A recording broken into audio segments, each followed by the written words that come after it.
I never told her who I used to be.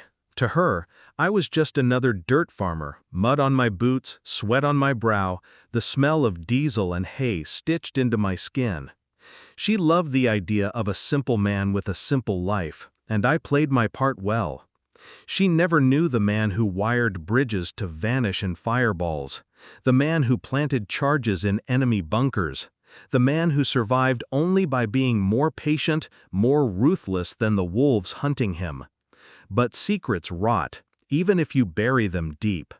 That night, sitting in the kitchen with a beer gone warm, I heard her voice carry down the hall. She thought she was safe, thought I was outside with the tractor. She was wrong. "He's a dirt kicker," she whispered into the phone. "Raid his barn at midnight. Make it look like self-defense. Dad, make it quick." Her father, the county sheriff. A man with more blood on his hands than the badge ever accounted for. His deputies were nothing more than hired guns with uniforms. I should have known the day I married into his family that I was stepping into a pit. I let the bottle sweat in my hand while the words burned themselves into me. My wife wanted me dead. Her father wanted my land. But what neither of them knew, what no one alive except a handful of ghosts knew, was why I bought this particular patch of soil. Beneath the rusting barn and cracked silos lay a secret the government thought erased, a decommissioned Special Forces armory. Hundreds of crates sealed in steel, claymores, C4, AT-4s, enough firepower to wage a private war. And tonight, war had come. By 10 o'clock, I'd already walked the fields, the dirt still warm from the day's sun. The wind carried the smell of cut grass and dry earth, and every step was a reminder of how much planning I had done in silence, waiting for a night just like this. I had pre-sighted every approach, measuring distances by boot lengths and fence posts, mapping every angle like it was second nature, because it was. I laid the ground wires myself, buried the charges under stones and brush piles where no patrol car's headlights would ever notice. The barn, from the outside, was nothing more than wood and rust, but tonight it was a fortress. By 11, the calls were made. Old brothers in arms who owed me nothing but respect picked up on the first ring. Not to come, not to help, just to know that if the news broke of a bloodbath in the county fields, it wasn't some backwoods farmer who got lucky, it was one of theirs. At midnight, the engines came. I counted 4 cruisers, maybe 5, headlights crawling down the gravel road like predators' eyes.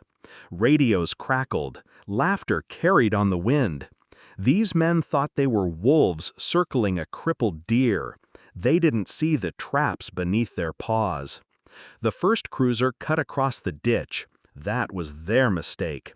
The earth jumped with fire as the pressure plate kissed the undercarriage.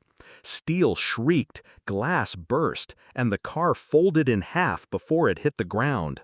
The laughter stopped. The second cruiser braked too late. Claymore. A white wall of fire tore across the field, shredding tires, metal, and men into smoke and bone. Panic set in.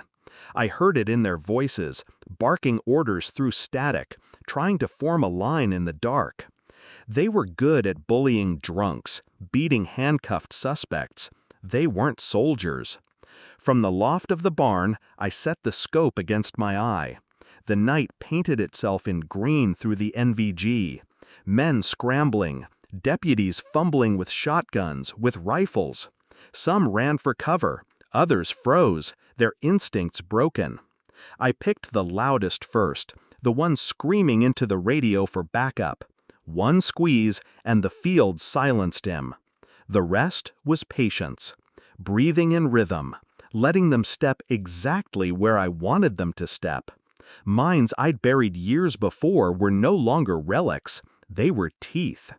Each blast cut their numbers smaller, each scream echoing through the fields. By the time the last cruiser tried to retreat, The road behind it bloomed with fire. No way in, no way out, just the killing field. When it was done, the silence was heavier than the gunpowder haze. Smoke curled from the wreckage, carrying with it the stench of burnt oil and blood.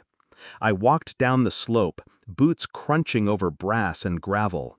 The deputies were no longer men, just shadows scattered in the dirt. And in the distance, in the glow of the farmhouse window, I saw her silhouette, my wife. She had been watching. Her face pale, hands clutching the glass, frozen. She finally understood who I was. Not a farmer, not her fool. Something older, something sharper. I stopped at the edge of the porch, met her eyes, and let the silence tell the truth she'd never asked for. "You called for wolves," I said, voice low, steady. "You forgot whose land you were standing on." Her lips trembled. She tried to speak, but nothing came.